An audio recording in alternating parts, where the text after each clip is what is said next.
Fracasa el primer intento de diálogo con Irán. Veremos qué sigue para Estados Unidos. Mientras tanto, Trump aclara su postura frente a las críticas del Papa León XIV y la publicación de una polémica imagen el fin de semana. Además, la crisis en el Golfo Pérsico desploma las bolsas de valores y dispara los precios del petróleo. Y el congresista demócrata Eric Swalwell abandona la candidatura a gobernación de California tras acusaciones de agresión sexual. Esto y más en Voz News, que comienza ahora. Bienvenidos, los saluda Karina Yapor. El presidente Donald Trump confirmó hoy que a pesar del fracaso del primer intento en diálogos con Irán, el régimen de los ayatolá quiere negociar con Washington. Trump aprovechó igualmente para aclarar su postura de crítica a la posición del Papa León XIV. Juan Esteban Silva nos tiene el informe desde la Casa Blanca. Juan Esteban. Hola Karina, ¿qué tal? Y arrancamos con algo fuera de libreto. Miren ustedes las imágenes, el presidente Trump recibiendo en el despacho oval a Sharon, una mujer que entrega domicilios en Washington, le llevó unas hamburguesas de una reconocida cadena de restaurantes. El presidente Trump le da una propina de $100 y se aprovechó para hablar sobre la iniciativa de No Tax on Tips o de no impuestos sobre las propinas, que ha sido bandera de la administración Trump. Pero como era de esperarse, miren ustedes las imágenes, allí mismo en el despacho oval el presidente Trump aprovechó para conectar con una de las situaciones más importantes en este momento, la tensa situación entre Washington y Teherán. Después de más de 20 horas de intentos de negociación, estuvo el vicepresidente Vance viajando a Islamabad, también estuvo Steve Witkoff, el enviado especial, lo mismo hizo su yerno, el yerno del presidente Trump, Jared Kushner, intentando buscar una solución, pero no fue posible. Esto es lo que ha dicho el presidente de los Estados Unidos sobre el viaje de J.D. Vance a Pakistán. Well, he's done a good job, and Steve and Jared, they've all done a very good job, and I can tell you that we've been called by the other side. They'd like to make a deal very badly, very badly. What was the sticking point over? You said it was over nuclear. It was over nuclear, very similar, yeah, very good. I guess you're listening. It's over the fact that they will never have a nuclear weapon. Iran, you marking it down? Iran will not have a nuclear weapon. And we agreed to a lot of things, but they didn't agree to that. And I think they will agree to it. I'm almost sure of it. In fact, I am sure of it. If they don't agree, there's no deal. There'll never be a deal. Iran will not have a nuclear weapon, and we're going to get the dust back. Hoy mismo, Karina y televidentes, entró en vigor una decisión clave de la Casa Blanca, un bloqueo naval contra Irán.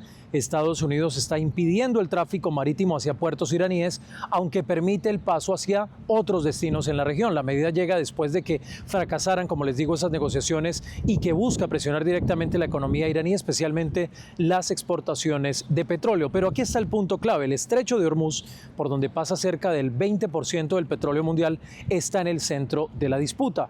Irán prometió prometerlo abierto, no cumplió y esto genera, dice el presidente Trump, mayor incertidumbre. Many ships are heading to our country right now as we speak to load up with the best. Really, I guess you could say, somebody said the best and sweetest. I don't know exactly what sweet is, but when it relates to oil, it's a good thing. But they're coming to our country right now. There are many boats coming to our country. Now, it could very well be this is going to be settled before then. We've been called this morning by the right people, the appropriate people, and they want to work a deal. They would like to work a deal. Cualquier intento de Irán, Karina y televidentes, ha dicho el presidente, por ejemplo, de cobrar peajes o interferir con barcos, será respondido con toda la determinación. A propósito de Irán, sobre la postura que ha tenido, por ejemplo, la Iglesia Católica, ahora la tensión ha crecido entre el presidente Trump y el Papa León XIV, por cuenta de diferencias, no solo en este tema, sino en otros. El Papa decía incluso que no le temía a la administración Trump. Esto ha dicho el presidente de Estados Unidos, quien no se disculpará después de insistir en que el Papa no solamente tiene una postura equivocada sobre Irán, sino en temas como la política migratoria. No, I don't, because Pope Leo said things that are wrong. He was very much against what I'm doing with regard to Iran, and you cannot have a nuclear Iran. Pope Leo would not be happy with the end result. You have hundreds of millions of people dead, and it's not going to happen. So I can't. I think he's very weak on crime and other things. So I'm not. I mean, he went public. I'm just responding to Pope Leo. And you know, his brother is a big MAGA person, and he's a great guy, Lewis. Por ahora, dice el presidente Trump, toda la responsabilidad está en el régimen iraní, a quien él ha dicho se atacará si insisten en mantener el estrecho de Hormuz cerrado. Es tal vez la condición más importante que ha puesto la administración Trump para avanzar en una salida negociada. La información para Voz News desde la Casa Blanca, Juan Esteban Silva. Gracias, Juan Esteban. Y el tráfico marítimo en el estrecho de Hormuz se paralizó prácticamente por completo este lunes tras la entrada en vigor del bloqueo naval ordenado por el presidente Trump a los puertos iraníes con efecto a las 10 horas del este. Una firma de inteligencia confirmó que el paso de embarcaciones se detuvo mientras el precio del petróleo superó los $100 por barril.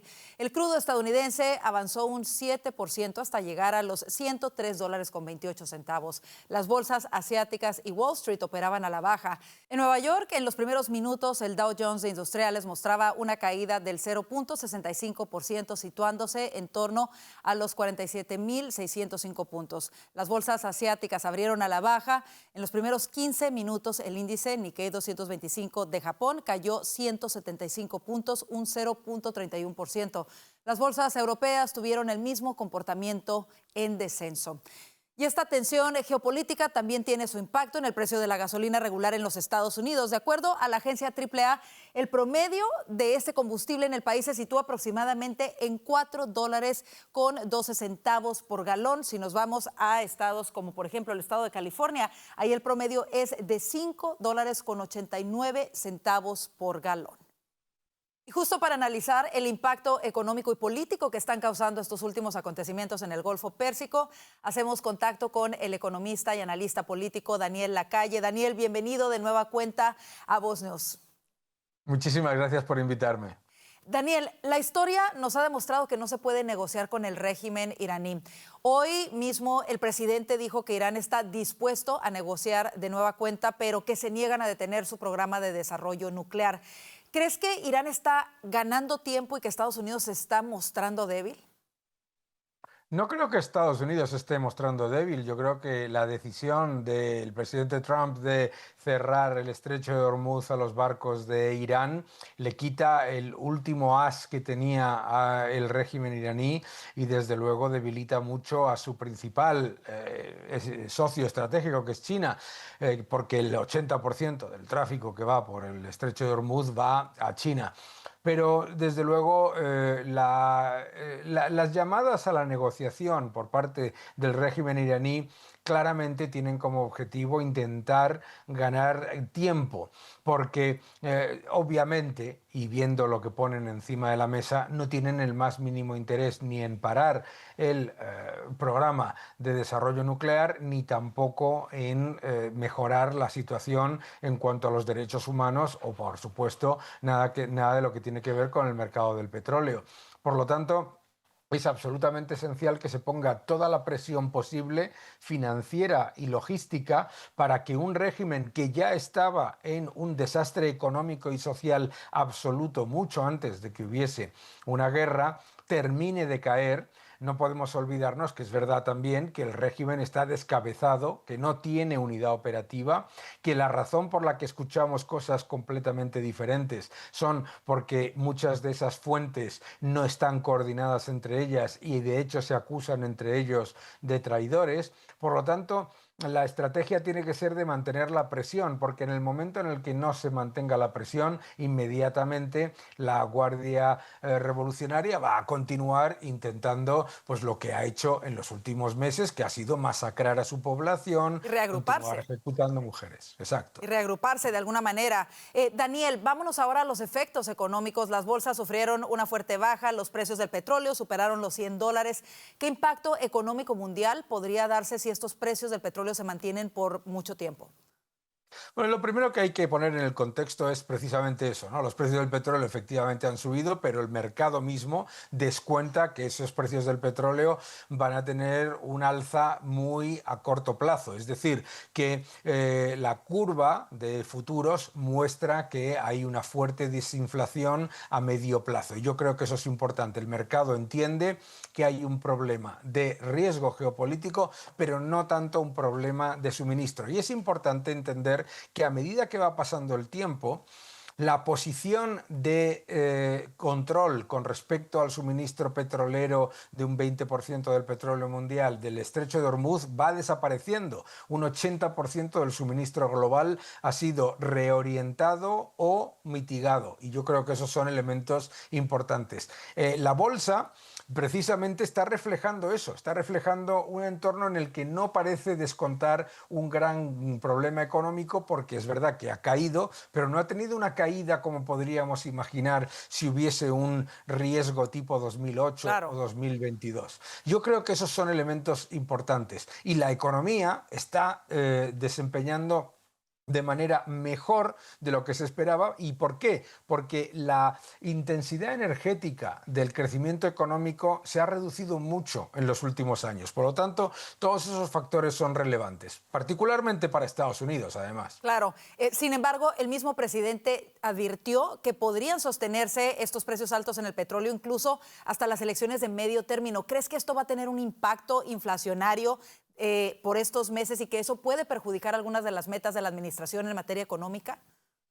Claramente, si eso ocurre, va a ser negativo para la administración. No podemos olvidar que uno de los objetivos fundamentales de la administración era reducir los precios para los ciudadanos, y que ese proceso que se estaba dando ha venido revertido por la guerra, que ha generado una subida muy fuerte de la gasolina, del precio del gas natural, etcétera. Eso, desde luego, tendría un efecto negativo en las elecciones de medio término. Lo que hay que recordarle por parte del Partido Republicano y de la administración Trump a los votantes es que los precios de la gasolina y del gas natural se dispararon con la administración Biden en periodo de paz, y además por la culpa de las políticas económicas de la administración Biden. Ahora mismo estamos hablando de un precio de la gasolina que ha subido a $4 por galón. Recordemos que la media de 2021-2022 con el presidente Biden fue de $4,5 por galón, que es muy importante recordarlo. Entonces yo creo que tienen que hacer un esfuerzo de comunicación que hoy no están haciendo, y deben de verdad empezar a recordar el enorme problema inflacionario que se creó en tiempo de paz por el exceso de gasto público. Claro que sí. Ahora, por otra parte, esta guerra dejó salir a la superficie algo que quizá ya se sospechaba, pero que ahora lo vemos claramente. La OTAN prácticamente le dio la espalda a Estados Unidos en medio de este conflicto con Irán. Tanto el presidente Trump como el secretario Marco Rubio han dicho que van a revisar la alianza una vez termine la guerra.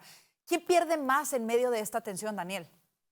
Hombre, claramente los que más están perdiendo están en Europa. Lo hemos visto en los propios datos de las bolsas que comentábamos hace un momento, muestran que los que más han sufrido han sido las bolsas europeas. Entonces, obviamente, la OTAN no está cumpliendo con su mandato, entre otras cosas porque todos sabemos que si la OTAN hubiese apoyado las acciones contra el régimen asesino de Irán, hoy probablemente la guerra estaba mucho más que acabada y no había ningún tipo de efecto de segunda derivada en términos de inflación, de crecimiento, etcétera. Pero es que si miras las estimaciones de crecimiento, las estimaciones de inflación, las estimaciones de desempleo, en el caso de Estados Unidos el impacto es relativamente pequeño, porque Estados Unidos es el mayor productor de petróleo y está exportando más petróleo que nunca, pero es que en el caso de Europa es devastador.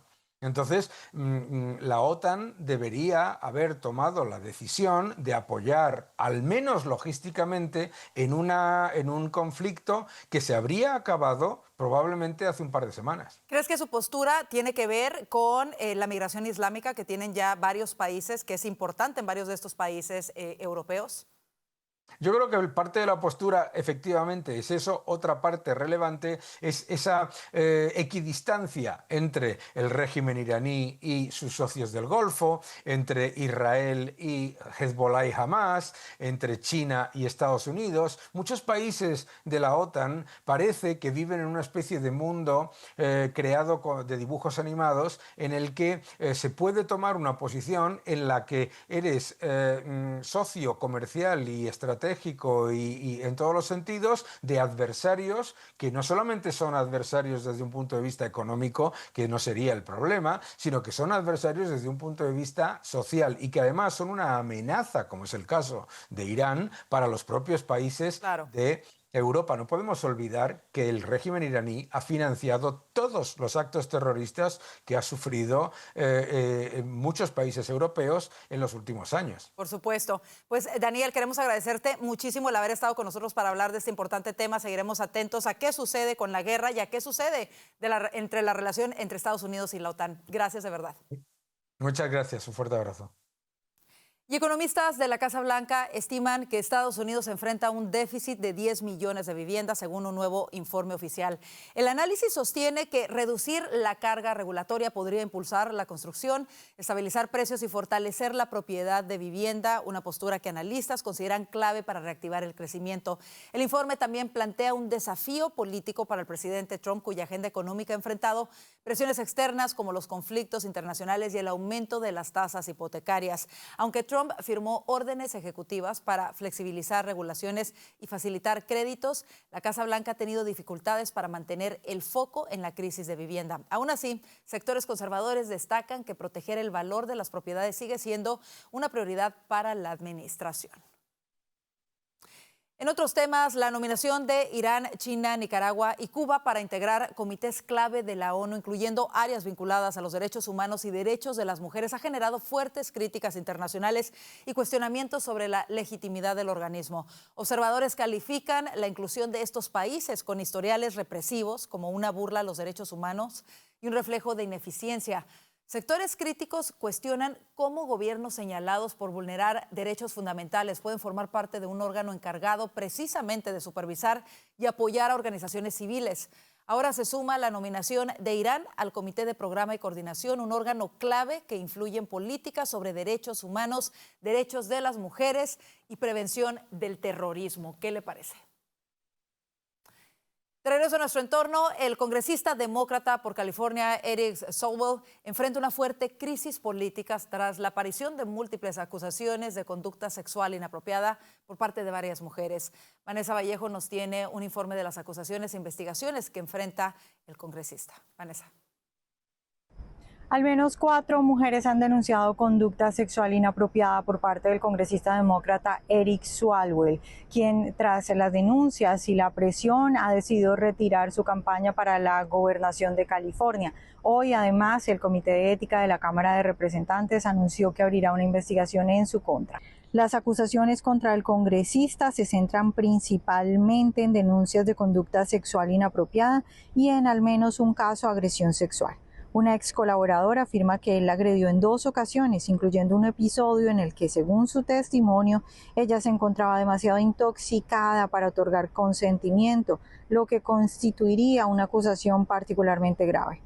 Además, otras mujeres han señalado un patrón de comportamiento que incluiría insinuaciones sexuales no deseadas, mensajes de carácter explícito y actitudes inapropiadas en contextos profesionales o cercanos al ámbito laboral. Las acusaciones han sido amplificadas por varias fuentes periodísticas relevantes y están siendo tomadas en serio por autoridades judiciales. En particular, la Fiscalía de Manhattan abrió una investigación sobre uno de los incidentes más graves, lo que le da a esto un carácter legal mucho más allá del ámbito político. Swalwell ha negado categóricamente todas las acusaciones, calificándolas de falsas y en algunos casos políticas. Sin embargo, sí ha admitido haber cometido lo que llamó errores de juicio. Veamos parte del video que publicó el congresista este fin de semana. A lot has been said about me today through anonymous allegations, and I thought it was important that you see and hear from me directly. These allegations of sexual assault are flat false. They are absolutely false. They did not happen. They have never happened, and I will fight them with everything that I have. They also come on the eve of an election where I have been the front-runner candidate for governor in California. I do not suggest to you in any way that I'm perfect or that I'm a saint. I have certainly made mistakes in judgment in my past, but those mistakes are between me and my wife, and to her I apologize deeply for putting her in this position. De otro lado, recordemos que también el congresista Tony González, republicano, se encuentra actualmente bajo una investigación formal del Comité de Ética de la Cámara de Representantes tras nuevas acusaciones de conducta sexual inapropiada y posibles violaciones de normas internas del Congreso. Las indagaciones se centran en su relación con personal de su entorno laboral y en denuncias adicionales que lo acusan de mensajes y comportamientos sexuales no deseados. Pues es importante mencionar que además de la investigación del Comité de Ética en los últimos días ha crecido una especie de apoyo bipartidista para lograr que estos dos congresistas renuncien o que sean expulsados. Gracias, Vanessa. En más información, un juez federal en Florida desestimó la demanda por difamación de $10,000 millones que el presidente Trump presentó en contra del diario Wall Street Journal y Rupert Murdoch. La querella surgió tras un artículo que retomaba viejas acusaciones sobre supuestos vínculos con Jeffrey Epstein basados en una carta de contenido sugestivo cuya autenticidad Trump negó rotundamente. El juez Darren Gales determinó que no se probó intención maliciosa por parte del periódico, aunque permitió que el presidente presente una versión enmendada de la demanda. La publicación de este medio se apoyó en documentos divulgados por el Congreso, pero Trump calificó el reportaje como falso y difamatorio, insistiendo en que nunca escribió la tarjeta de cumpleaños atribuida a él. En Voz consideramos a nuestra audiencia como parte de una gran familia y de un movimiento por los valores conservadores de la fe, la familia y la libertad. Voz nació y sigue creciendo como un medio independiente que forma, representa y defiende estos valores para la comunidad hispana en Estados Unidos. Tu apoyo es clave para seguir creciendo y llevando información sin filtros. Si deseas contribuir para que sigamos creciendo junto a ti, escanea el código QR en pantalla y sigue las instrucciones en nuestro portal de donaciones. Gracias por formar parte de la gran familia de Voz Media. Así nos vamos a la pausa comercial. Familiares de desaparecidos en México amenazan con exponer esta crisis durante los juegos del próximo Mundial de Fútbol. Los detalles de esto y más al regresar aquí a Voz News. Llevar a tu familia al médico no debería costar tanto. Con Voz Salud, toda tu familia recibe atención ilimitada, virtual o presencial, y más de 400 medicamentos genéricos totalmente gratis. Desde un simple resfriado hasta el manejo de enfermedades crónicas, todo está cubierto, desde solo $1 al día. Visita salud.voz.us y protege la salud de tu familia hoy mismo. Mientras el mundo pone los ojos en México por la inauguración del Mundial, familias y activistas alzan la voz para mostrar otra realidad, la de un país marcado por las miles de desapariciones y la impunidad. Alejandro Roldán, nuestro corresponsal en Ciudad de México, nos tiene más detalles de esta historia. Alejandro. Así es, Karina, con gusto de saludarte. Y varias organizaciones civiles, así como activistas en México, realizaron un partido de fútbol en una de las avenidas más importantes de la capital mexicana, con el fin de visibilizar la tragedia que viven miles de familias por las más de 130,000 personas desaparecidas. Con esta actividad buscan advertir a quienes visiten el país durante la próxima Copa Mundial de Fútbol 2026. La vigilancia internacional es nuestra única garantía de verdad.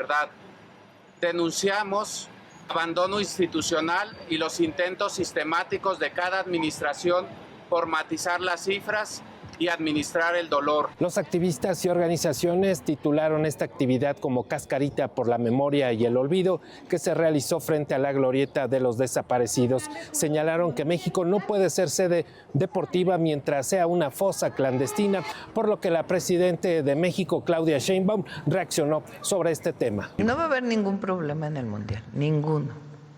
Ahora, México es un país libre, democrático. Nosotros garantizamos, independientemente de los eventos internacionales, el derecho de manifestación, el derecho de protesta. Y es que este fin de semana en la capital mexicana se encontraron más de 200 restos óseos humanos no identificados. Por ello, estas organizaciones mostraron su respaldo al informe del Comité de la Organización de las Naciones Unidas contra las Desapariciones Forzadas, que señala que en México se han alcanzado niveles críticos que podrían equivaler a crímenes de lesa humanidad. Esto sigue sucediendo a lo largo de todo nuestro territorio mexicano, no solo en el estado de Jalisco, sino en todos los estados de la República. Incluso la directora de la Oficina de las Américas de la Federación Internacional de Derechos Humanos, organización con sede en París, dijo que el rechazo de la mandataria mexicana al informe de la CED es producto de un malentendido sobre el concepto de desapariciones forzadas.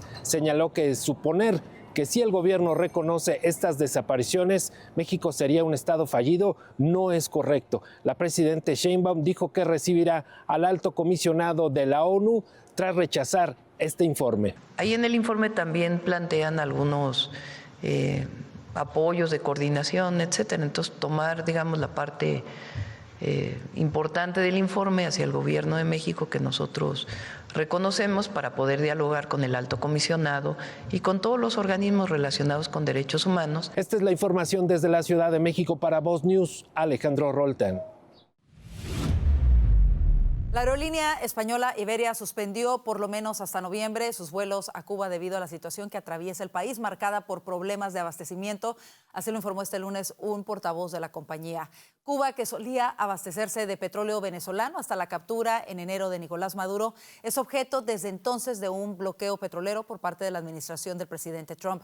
Así, desde febrero, todos los aviones de Iberia que despegaban de Cuba se veían obligados a hacer una escala técnica en Santo Domingo para repostar, según lo explicó la aerolínea.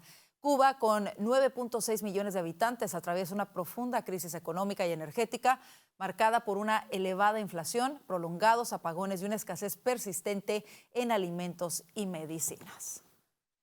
Y Perú retomó este lunes las elecciones presidenciales iniciadas el domingo, luego de que más de 50,000 personas se quedaran sin votar por problemas en la distribución del material electoral.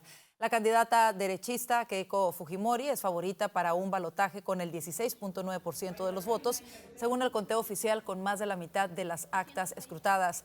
Las autoridades electorales extendieron un día más los comicios, en los que también se eligen a diputados y senadores porque no consiguieron repartir diferentes elementos de material electoral en 13 centros de votación. Las actualizaciones las puede seguir en nuestro portal voz.us. Y el conservador pro-europeo Peter Magyar ganó el domingo las elecciones legislativas en Hungría con una supermayoría en el Parlamento que le deja las manos libres para desmantelar el sistema instaurado por el nacionalista Viktor Orbán, quien reconoció su derrota tras 16 años en el poder. Según un recuento oficial, con el 98.15% de las mesas electorales, el partido de Magyar obtuvo 138 de los 199 escaños, con el 53.56% de los votos, frente a 55 escaños y el 37.86% de los votos para el partido de Orbán. Hubo una participación récord del 79.50%. La derrota de Orbán llegó pese a que la administración Trump respaldara su candidatura en reiteradas ocasiones. A esto se sumó el viaje del vicepresidente J.D. Vance a Budapest, donde participó de un acto con Orbán y respaldó su candidatura.